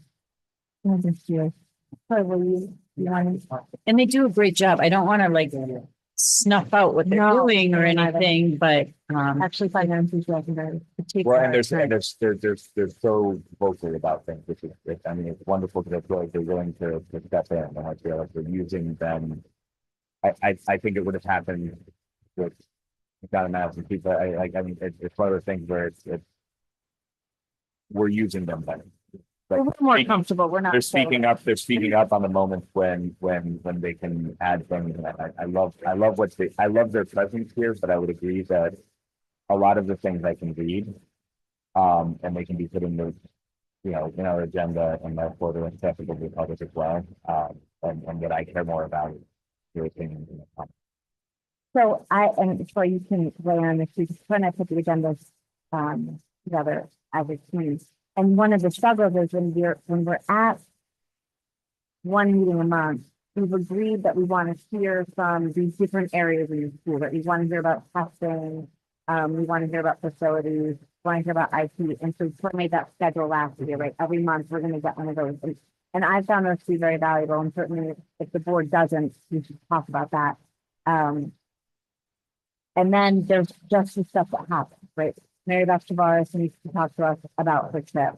Sometimes someone goes and they want to report that. So yeah, it's tough. And when we do these one meeting a month, we get the scheduled presentation plus anything else that's happened. And then we've got Troy's report, my report, student ambassador's report, before we even get to the idea of finance or policy. My concern is that as we move into budget season, finance is gonna take a huge portion, of the meeting. And I'm worried that then, would that do something bad to policies? Oh, no, I mean, last year we did this and I was assuming the same thing would happen was that that's why I wanted to get these bylaws in now because I figured with the policy that we want to change. We're doing. But if we get through that in January, I was not planning on presenting any other bylaws or I was debating on just doing the email aspect of it. And we could put it on the agenda as a presentation and we can save up a set of them where I basically say, hey, does anyone have questions on this? And we can move forward with it. But I was not, last year we dropped policy entirely. Oh, no, and I know that we don't want to do that. I don't know that that's the case. I have to be honest, I felt bad about our policy until I started looking at other districts' policy manuals and most of their policies have been approved longer ago than ours. And we did a lot of cleanup, so. We are in much better shape than any district in our southeastern Connecticut area right now. By a lot. I think if we went to 2 meetings, we could maybe work towards a hard stop for like 8 o'clock. And if there's things on it we just didn't get to, they'd have to just move to the next agenda. So there's been a board for, there's a listserv and there's been a board for discussion about districts that do that. They just say, this is the time that we're stopping. And you can watch it with us. We'll be like super productive and then we hit 8:30 and we're like, oh, especially because we've been here since 5:30, right? Because the finance committee is coming once a month. But we have once a month meeting, but we're getting here at 5:30. So if we want to do that and agree that we have to pass items, I think that that's okay. And I can continue to hear feedback about how to make it as efficient as possible. It's just that some of the work that we do just requires time. And we're gonna hear from other different departments, coming in the budget season, we're gonna have to have them. I mean, we're not gonna be able to hear, right, we're not gonna be able to hear from all of them and understand the full needs and asks if we're meeting once a month for. So we did 3, we did 1 a month through the summer, so June, July, August. And we actually managed to do it in October, November, December. Do we want to sort of work with that model that we go to 2 through budget season and then see if we could drop it back down to 1? I like that. I think that we probably need the 2 during budget season, but I feel like we've been pretty done functional Which one? through the fall here with 1. I maybe I'm off in my perception, but I don't feel like we've been missing huge things. I don't think we're missing it. I've struggled to keep my energy to work on. But that's okay. Like if we can get through budget season with 2 and then reevaluate. That's okay with me. And also just presentations for the departments. I mean, there's not an expectation that they're each going to present for a half hour. Those presentations are usually 10 minutes overview of this is what we need. This is what we're looking at. They do the hard work, Troy and stuff. So it's just to give us a snapshot of what their needs are. Randy was great tonight, right? I know Right, basically, hey, these are the questions that you had. These are the things coming up. Boom, done, out. It doesn't necessarily need to be fancy things. It could be information. I prefer 2 meetings, other than, the one meeting in month in the summer, when we're in December. I think you have a lot of stuff to cover. A couple of months ago, I had to miss a meeting. So, 2 months ago, I was in a meeting. So just, yeah. I mean, I watched the meeting and everything, but we've already been, It's also notable. engaging, I think, and, it's really beneficial. I do think it's a good idea to, for us to be able to read ahead of time, all of those meetings, right? But I think it would be nice maybe to ask them for a couple of things. What they're doing, so we could ask them to say something, because I don't know, so, you can try to get some type of, if you have an opinion about something they're talking about, they might not have an opinion about night, what we're talking about, and I was just wondering if there's something, because I'm so engaged in it, so they yeah, it's just like, negative. What Well, I love the innovative instruction aspect of looking at teachers. I love that, that James went to, That was great. classroom and sat for part of the day to be able to experience what was happening in the room. I think that's incredibly worthwhile. I actually really enjoyed the idea that.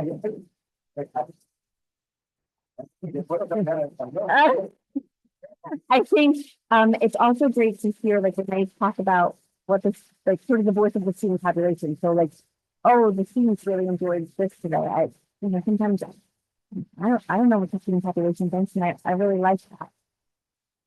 So okay, we'll work in ways to engage them better. I know they get the board packet ahead of time. I wonder if anybody has ideas about that, will you tell me, so we'll go, so we'll sort of reevaluate again. So we'll do January, February, March, April, May. We need them. And then we'll evaluate at our last meeting in May about how we're gonna move forward for the rest of the year.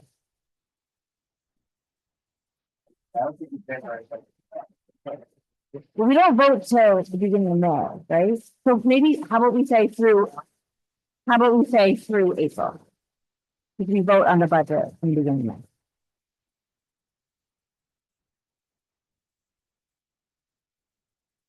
Yeah, so these are the ones that we set those at the 5:30 mark to get like one in. And we didn't schedule over our spring break.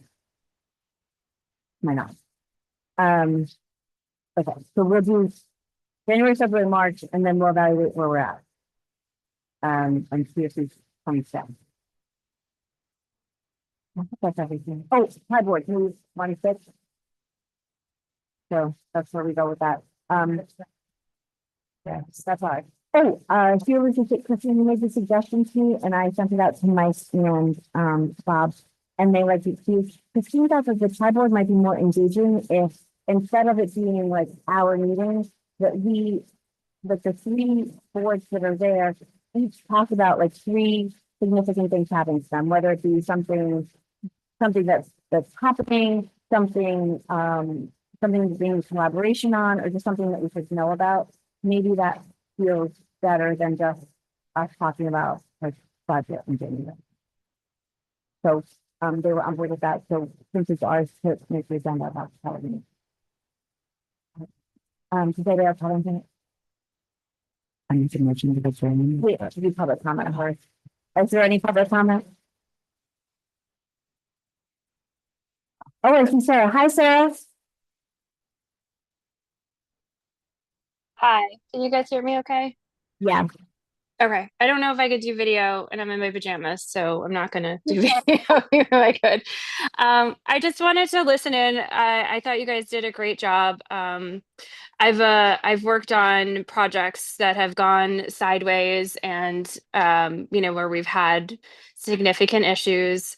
And I think you guys are handling it exactly the way that you should be. I know there were some comments about how folks thought maybe the conversation got a little harsh. I would say the first meeting, whenever you're dealing with something really difficult, I like to affectionately call the airing of the grievances. And so I think you got a lot accomplished considering how these types of meetings usually go when you find out that there's an issue that you're working through. And I just, in terms of things that I think would be super helpful to see going forward, I would have loved, and I think Brian kind of mentioned this, I would have loved a little bit more detail from the output of the finance committee. And even if you didn't have any specific findings, actually just talking through the plan, like what's the plan to get to resolution. So, I don't know what you guys are doing, but I'm sure you're going to go deep and maybe like going line by line and figuring out where we're over. As you go through that process, if that's what you're planning to do, you may even, want to break that up and kind of give like a regular report on where things are and what you've discovered, or is each line item like budgeted appropriately or underfunded, overfunded. I don't know how you're going to do it, but that would be something I would be very interested in, not just obviously as a public person, but also I think that's the kind of questions you're going to get from the Board of Finance. So that would be super helpful. I don't know how that's going to work if you only have one meeting a month. So if there's like regular status reports, we have kind of a saying, and I know you don't like the word crisis, so we're not using it in that format, but never waste a good crisis where, you got the momentum and the energy around a big issue and a big problem, and everybody kind of comes together to resolve it as quickly as they can. I think as you resolve this problem, I'm sure you're going to be so much better positioned for the budget conversations because you're going to know those line items inside and out and exactly what went wrong and how to prevent it in the future. So, just looking to hopefully get some more of that detail as we move forward over the course of the budget cycle. My personal opinion, obviously, I'm not speaking on behalf of the board, but just my perspective. So, but keep doing what you're doing. I was glad to hear like the positive kind of confirmation discussion towards the end. I think you're doing exactly what you need to do to get this resolved. And I'm looking forward to hear more about it. So thank you. Thanks, Sarah. So we are gonna go to 2 meetings for budget season, and if you want to listen to the finance committee, for some of that detail, it's on YouTube, so you can feel free to do that too. If you're interested. Yeah, just so you know, I did try to join it and I kept getting Yeah, I kept getting a notification that it was not a valid number. So, and I can do that, but I think, your board also was kind of surprised that they didn't have more detail. So it just in general, it's just an observation that I had already thought of before Brian said it, and I completely agree with him when he said it. thank you. Anyone else? Okay. I need the motion to adjourn. I'll talk to you next time. I hope it's in favor. Aye. Good night, everyone.